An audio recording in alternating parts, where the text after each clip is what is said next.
a Isaías capítulo 41, versículo 10. Isaías capítulo 41, o versículo 10. Uma palavra que Deus pôs no meu coração para compartilhar com os irmãos. Isaías capítulo 41, versículo de número 10.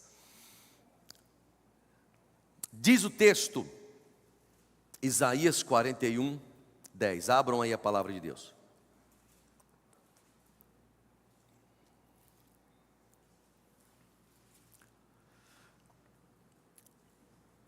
O texto diz o seguinte: não tenha medo, pois estou com você.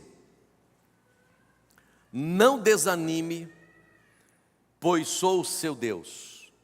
Eu o fortalecerei e o ajudarei. Com a minha vitoriosa mão direita, o sustentarei. Irmãos amados, é quase impossível nós não nos preocuparmos hoje em dia. É quase impossível a gente não ter, humanamente falando, os medos e as preocupações. Você abre o celular, ou você liga a TV, lá está uma notícia de sequestro, de assalto, de acidente, de doenças e de outras coisas mais.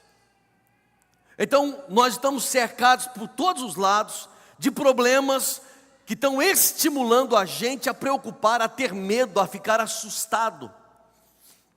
E nós precisamos tomar muito cuidado. Você olha para a política no Brasil, você desanima, não é? Caos total.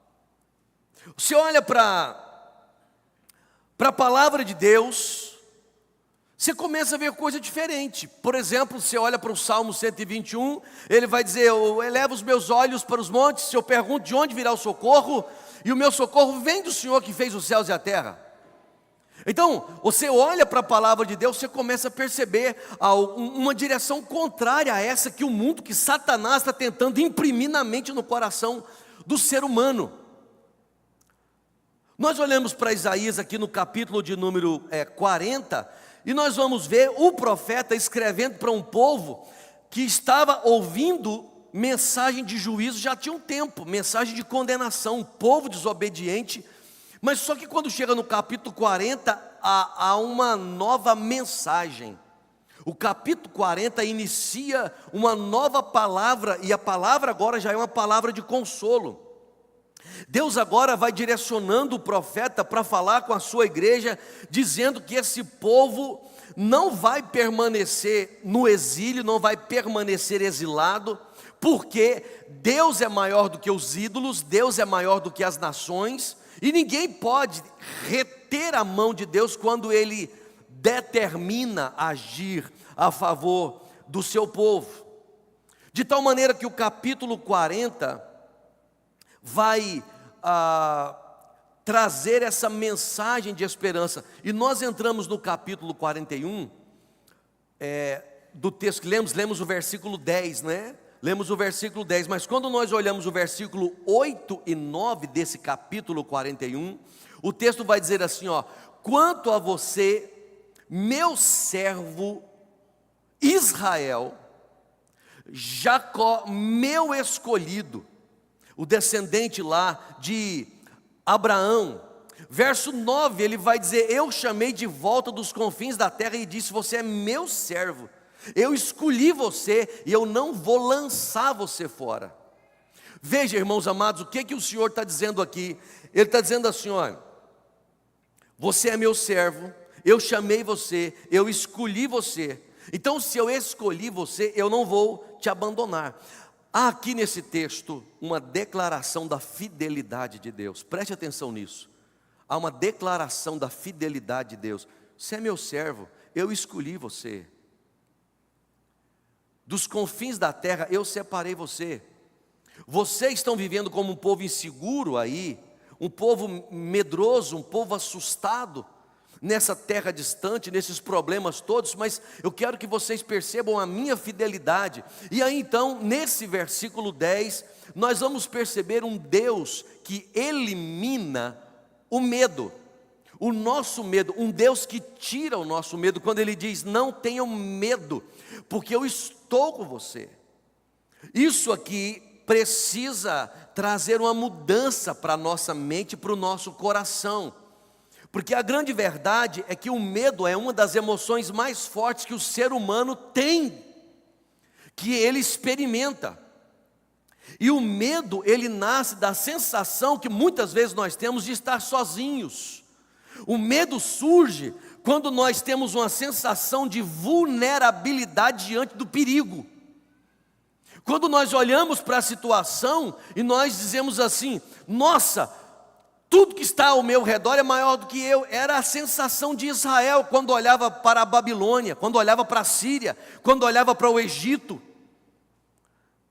Era essa sensação, era um povozinho sem força, um povo sem armas, um povo sem exército compatível com a força que o inimigo tinha. Parece muito com a igreja, quando nós olhamos para nós apenas do nosso ponto de vista, apenas dos nossos próprios recursos. E Deus vem então para a sua igreja, para os seus filhos, dizendo: não tenham medo. Por quê? Porque eu estou com vocês. Ou seja, a segurança da igreja não está na ausência do problema. A segurança nossa não tem a ver com a gente estar com tudo em ordem na nossa vida, ou saúde, ou finanças, ou não tem a ver com isso. A questão da segurança nossa tem a ver com a presença de Deus. Veja, não tenham medo, porque eu estou com vocês. Uma primeira coisa que precisa gerar paz na alma da igreja é a convicção de presença, é a convicção de permanência de Deus. Sabe, você imaginar que não está sozinho? Pense comigo, por exemplo, uma criança, uma criança de 3, 4, 5 anos de idade, por aí, 6 anos, atravessando um bosque à noite, sozinha. Já imaginou a sensação de medo, de pânico que dá? Agora, imagina assim, ó, o pai chega e diz: pega aqui na minha mão, vamos atravessar nós dois? Ou põe no colo, nos braços e vai. Irmãos, o bosque continua o mesmo, a escuridão é a mesma, mas dentro da criança alguma coisa mudou. O que mudou? O sentimento de presença do pai. A diferença está exatamente nesse entendimento. Vocês não precisam ficar com medo. Por quê? Porque eu estou com vocês. Não deixem o medo paralisar. E a razão para isso é a minha presença com vocês. Por isso que ele diz: não temam, porque eu estou com vocês. Não temam não é porque não tem inimigo. Não tema não é porque você é forte. Não tema porque eu estou com você. Essa é a primeira lição, tá? Deus quer tirar o nosso medo, o seu medo. E eu sei, irmãos, que por vezes quando nós damos vazão à nossa natureza humana, nós nos enchemos de medo. E às vezes medo por pouca coisa e não por grandes coisas. Por isso o Senhor Deus nessa manhã está trazendo uma palavra para o seu coração: abandone o medo. Segundo lugar, Deus nos fortalece e nos ajuda. Esse mesmo versículo 10, depois que ele diz que não é para você ter medo, ele vai dizer: olha, eu o fortaleço, ou fortalecerei, eu o ajudarei. Se por um lado nós estamos falando de presença, eu estou com você, agora nós estamos falando de uma atividade de Deus. Não é só presença, agora é um Deus que fortalece, é um Deus que ajuda, é um Deus que entra na nossa história e começa a realizar coisas em nosso favor. É uma força interior fortalecendo a gente. Sabe quando você, às vezes, está passando por alguma angústia, por algum medo, por algum problema, mas de repente, Não sei, você está aqui, escuta uma palavra dessa, escuta um louvor, está em algum lugar e de repente esse medo vai embora, aquela sensação ruim vai embora, aquela angústia vai embora. Dentro da sua alma a paz, uma paz que excede todo entendimento, uma obra do Espírito Santo, porque Deus, por seu Espírito Santo, vai agindo no interior da gente. Mas não só isso, Ele nos ajuda, não é só uma questão de fortalecer internamente, mas muitas outras vezes uma ajuda externa mesmo, são os livramentos, sabe? Às vezes, Deus manda alguém, às vezes Deus manda alguém, às vezes é alguém passando por uma luta, uma situação difícil financeiramente, e se levanta alguém com uma cesta básica, com uma oferta, alguém para comprar um remédio, sabe, alguém para te dar uma carona, para te levar, para trazer, coisas desse tipo, são inúmeras as possibilidades, é incrível. Ontem nós estávamos numa reunião pela manhã com os Gideões Internacionais, e aí um testemunho lá de alguém que estava num prédio, recebeu uma Bíblia dos Gideões e ficou com essa Bíblia, não queria ler, estava chateado demais, pegou essa Bíblia e jogou pela janela, não é? E aí a pessoa desceu, quando ela desceu, lá embaixo tinha um rapaz que estava com a corda já amarrada para pular, dizendo que se Deus não falasse com ele, se Deus não respondesse ele, se Deus não desse uma direção para ele, ele iria tirar a vida dele. Naquela hora a Bíblia cai na cabeça dele, ele pega aquela Bíblia e entende dentro do seu coração que Deus estava falando com ele, e ele muda, a vida dele é mudada por uma situação dessa, sabe, Deus cria essas situações. Então, não só ajuda, mas é um Deus, não é um Deus que apenas está conosco, mas é um Deus que nos ajuda, é um Deus presente nas situações mais diferentes da nossa vida. Me lembro, por exemplo, daquele momento em que Eliseu e o seu moço estavam em Dotã, não é? E os inimigos da Síria cercaram toda a cidade, e o moço se levanta bem de manhãzinha, ainda de madrugada, olha para fora, vê todo o exército do inimigo, e ele fica extremamente assustado, angustiado, com medo, porque iria morrer. Ele vai, acorda o profeta sai, dá uma olhada, aí o profeta vê por sobre o exército do inimigo, o exército de fogo de Deus cercando o inimigo, e aí o profeta faz uma oração, Deus abre os olhos do moço para que o moço veja, e quando o moço percebe, quando o moço vê, a paz se estabelece, Deus desbarata o exército, e o povo de Deus não precisou sequer sujar as mãos. Por quê? Porque a peleja do Senhor e não nossa, porque a batalha do Senhor e não nossa. Então Deus nos fortalece e é um Deus que nos ajuda, amém, gente?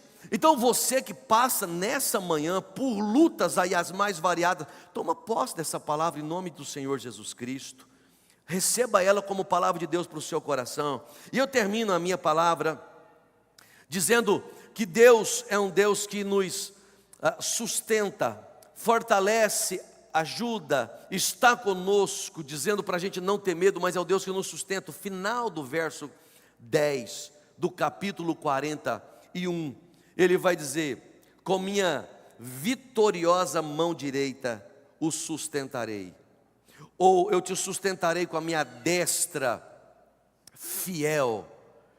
A minha mão direita, aqui uma promessa, o ápice do texto, né? A mão direita, a mão de força, a mão de poder, a mão vitoriosa, ou a vitoriosa mão, está dizendo não há possibilidade de derrota, a mão é vitoriosa, o Deus é fiel, né? Então o Deus que prometeu, que vai ajudar, que vai cuidar. E no texto nós lemos, irmãos, versos 8 e 9, Deus chamando Israel de meu filho, meu escolhido, Jacó, Israel, meu povo, eu chamei vocês, eu atraí vocês. Então ele dá essa palavra, e agora ele está dizendo: com a minha mão direita poderosa, a mão vitoriosa, a mão de justiça, a mão que não pode perder, que não pode errar, é com essa mão que eu sustento vocês.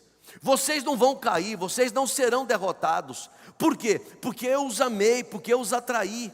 Nós temos provas hoje, pela palavra de Deus, do quanto Deus nos ama, pelo fato de entregar o seu filho, por matar o seu filho para salvar a gente. para redimir a gente, para perdoar os nossos pecados, e agora Ele faz essa promessa, dizendo: eu cuido de vocês, eu cuido de vocês, eu sustento vocês. Quantas pessoas em algum momento da sua vida já pensaram em desistir? Sabe, estavam quase desistindo, estavam desanimando, mas chega algum momento que ela sente que Deus dá uma animada nela de novo, que Deus encoraja ela de novo. Sabe, aquela pessoa assim que não está aguentando mais, é uma crise danada, mas de repente algo a sustenta. Ela renova o ânimo, renova as forças. Aliás, o próprio capítulo aqui vai dizer lá no final que Deus renova as forças de quem não tem mais nenhum vigor. Essa pessoa sobe com asas como águia, corre e não se cansa. Por quê? Porque os que esperam no Senhor, eles vão renovar as suas forças. Essa é a palavra de Deus para o nosso coração. E eu gostaria então de orar com os irmãos antes de nós dividirmos as nossas salas, antes de nós separarmos para os nossos estudos, né? Então veja, nós temos aqui promessa da presença de Deus, promessa da força e da ajuda de Deus e promessa do sustento de Deus, tá bom? Vamos orar, feche seus olhos aí por favor e vamos orar ao Senhor. Pai, nós estamos aqui na Tua presença, recebemos a Tua palavra como palavra do Espírito Santo para a nossa vida. Recebemos a palavra de que o Senhor é um Deus que está conosco. O Senhor nos acompanha. Eu creio, ó Deus, e recebo essa palavra para o meu coração. E eu sei, ó Deus, que o Senhor está ministrando com Teu Espírito no coração dos filhos do Senhor nessa manhã, em nome de Jesus. E eu quero, ó Deus, que isso se torne algo muito palpável, Pai, para a Tua igreja nessa manhã. Que o povo do Senhor se aproprie dessa verdade, que o Senhor é o Deus que fortalece, que ajuda, que sustenta, que o povo do Senhor é guardado. Muito obrigado por isso. Que nós sejamos, ó Deus, animados e encorajados nessa hora e que nós possamos superar os medos e as preocupações, não por nós e nem por causa da ausência dos problemas, mas por causa da fidelidade, do poder e do amor do Senhor por nós. Nós oramos assim, ó Deus, em nome de Jesus. Amém e amém. Queridos, nós vamos